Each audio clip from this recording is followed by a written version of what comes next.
আসসালামু আলাইকুম। এবিসি আন্তর্জাতিক খবরে আপনাকে স্বাগতম। শুরুতেই সংবাদ শিরোনাম, এরপরেই বিস্তারিত। পুরো পৃথিবী জুড়ে বাজছে তৃতীয় বিশ্বযুদ্ধের দামামা, আর এরই মধ্যেই আমাদের হাতে এসে পৌঁছেছে গুরুত্বপূর্ণ আন্তর্জাতিক সংবাদ। শুরুতেই শিরোনাম। ইসরায়েলে হাইপারসোনিক ক্ষেপণাস্ত্র হামলা ইয়েমেনের হুতি বিদ্রোহীদের। পরে জানাবো সিরিয়ায় বিদ্রোহীদের ওপর রাশিয়ার বিমান হামলা অব্যাহত, নিহত ২০। এদিকে গাজায় ২৪ ঘন্টায় ইসরায়েলি হামলায় ৪৭ ফিলিস্তিনি নিহত। জানাবো সিরিয়া সংকটে যুক্তরাষ্ট্র ও ইসরায়েল যেন সুযোগ নিতে না পারে, মুসলিম দেশগুলোকে পেজশকিয়ানের আহ্বান। এবং সর্বশেষ জানাবো ইউক্রেনকে পারমাণবিক অস্ত্র ফেরত দেবে না যুক্তরাষ্ট্র। এতক্ষণ শুনছিলেন সংবাদ শিরোনাম, এবারে বিস্তারিত। তবে তার আগে প্রতিদিনের আপডেট আন্তর্জাতিক সংবাদ সবার আগে পেতে ভিডিওটিতে একটি লাইক দিয়ে চ্যানেলটি সাবস্ক্রাইব করার অনুরোধ রইল।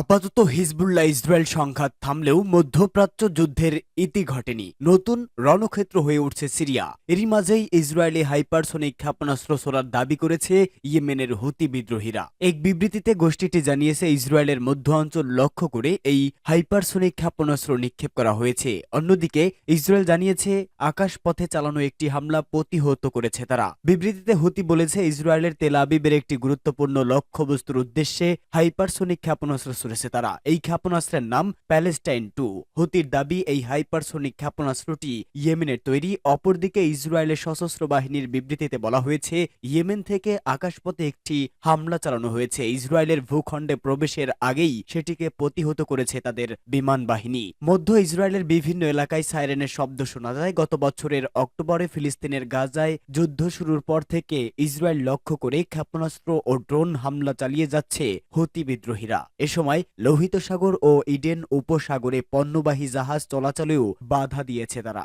সিরিয়ায় বিদ্রোহীদের উপর রাশিয়ার বিমান হামলা অব্যাহত, নিহত ২০। যুক্তরাজ্য ভিত্তিক সিরিয়ান অবজারভেটিভ ফর হিউম্যান রাইটস বলেছে সিরিয়ায় বিদ্রোহীরা আলেপ্পো দখলের পর আবারও অগ্রসর হয়েছে এবং এরই মধ্যে তাদের লক্ষ্য করে অব্যাহত বিমান হামলা চালিয়েছে রাশিয়া। আলেপ্পোর একটি হাসপাতালে বিমান হামলায় অন্তত ১২ জন নিহত হয়েছেন। এছাড়া ইদলিবের উত্তর পশ্চিমে এক হামলায় আরও ৮ জন বেসামরিক নাগরিক নিহত হয়েছে বলেও জানিয়েছে SOHR খবর বিবিসির। ইদলিবের গ্রামীণ এলাকা ছাড়াও হামার যেসব এলাকায় নিয়ন্ত্রণ বিদ্রোহীরা নিয়েছে সেগুলো যুদ্ধ বিমান হামলা করেছে, পর্যবেক্ষকদের উদ্রিক্ত করে বলেছে বার্তা সংস্থা AFP।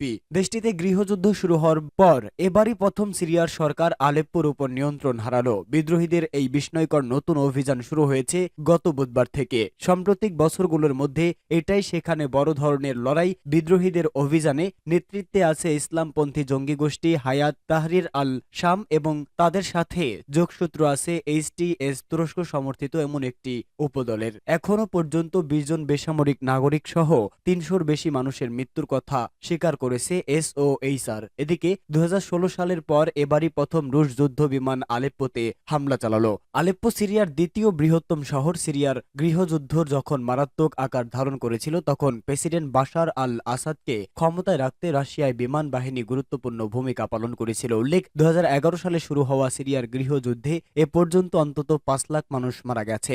আসাদ সরকার তখন গণতন্ত্রপন্থীদের বিক্ষোভ দমনে ব্যাপক অভিযান শুরু করলে গৃহযুদ্ধের সূচনা হয়। তবে ২০২০ সালের যুদ্ধবিরতির পর থেকে সংঘাত প্রায় বন্ধই ছিল, যদিও বিরোধী বাহিনীগুলো দেশের উত্তর পশ্চিমাঞ্চলীয় ইদলিব শহর এবং ওই প্রদেশের বড় অংশ নিয়ন্ত্রণ করে আসছিল।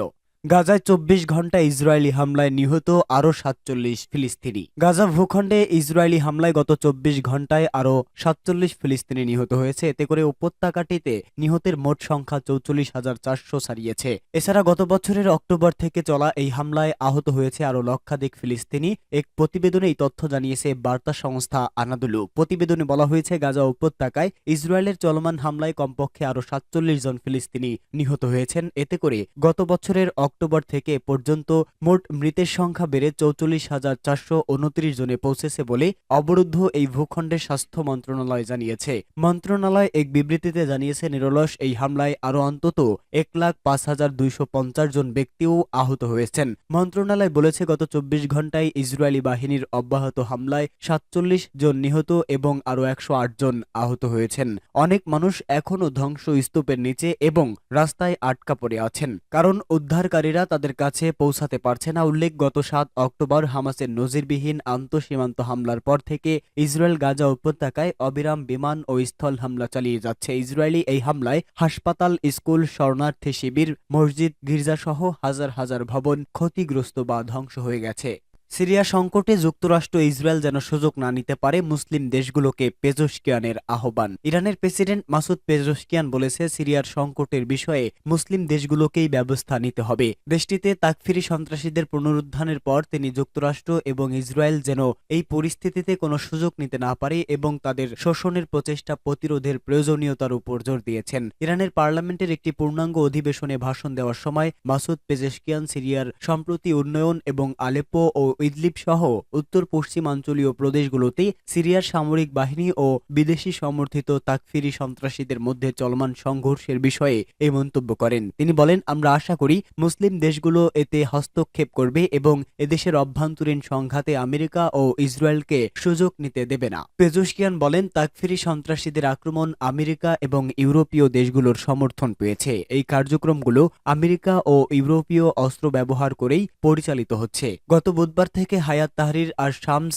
এবং তাদের মিত্র সন্ত্রাসী গোষ্ঠীগুলো আলেপ্পো অঞ্চলে প্রবেশ করে কিছু এলাকা দখল করেছে। সিরিয়ার সরকার ও জনপ্রিয় বাহিনীর সঙ্গে তাদের তীব্র সংঘর্ষ চলছে। সিরিয়ার সেনাবাহিনী রুশ বিমান বাহিনীর সহায়তায় এই সন্ত্রাসীদের বিরুদ্ধে পাল্টা অভিযান পরিচালনা করছে। পেজোশকিয়ান পশ্চিমা সমর্থিত ইসরায়েলি কর্মকাণ্ডের নিন্দা জানিয়েছেন, বিশেষত গাজা উপত্যকা এবং দক্ষিণ লেবাননে ইসরায়েলের কর্মকাণ্ডের বিষয়ে তিনি বলেন, আমরা যুদ্ধ এবং রক্তপাত চাই না। যারা যুদ্ধ ও রক্তপাত ঘটায় তারা নিজেদের শান্তি ও মানবাধিকারের সমর্থক বলে দাবি করে। তিনি আরো বলেন, গাজা এবং লেবাননের যুদ্ধ চলাকালীন ইসরায়েলি বাহিনী 10,000 শিশু হত্যা করেছে এবং তথাকথিত মানবাধিকারের সমর্থকরা কেবল নীরব দর্শক হিসেবে উপভোগ করেছে। এটি একটি লজ্জাজনক আচরণ। পেজোশকিয়ান জোর দিয়ে বলেছেন, গাজা ও লেবাননে যে ন্যাক্কারজনক পরিস্থিতি তৈরি হয়েছে তা যুক্তরাষ্ট্র এবং ইউরোপীয় দেশগুলোর সমর্থন ও অস্ত্র সরবরাহের ফল। তিনি বিশ্বব্যাপী মুসলিম দেশগুলোর প্রতি আহ্বান জানিয়ে বলেন, এই পরিস্থিতি মোকাবেলায় একত্রিত হওয়া এবং সিরিয়া ও ফিলিস্তিনের মতো ইসলামী দেশগুলোর প্রতি সমর্থন জানানো অত্যন্ত জরুরি। সূত্র মেহর নিউজ এজেন্সি। ইউক্রেনকে পারমাণবিক অস্ত্র ফেরত দেবে না যুক্তরাষ্ট্র।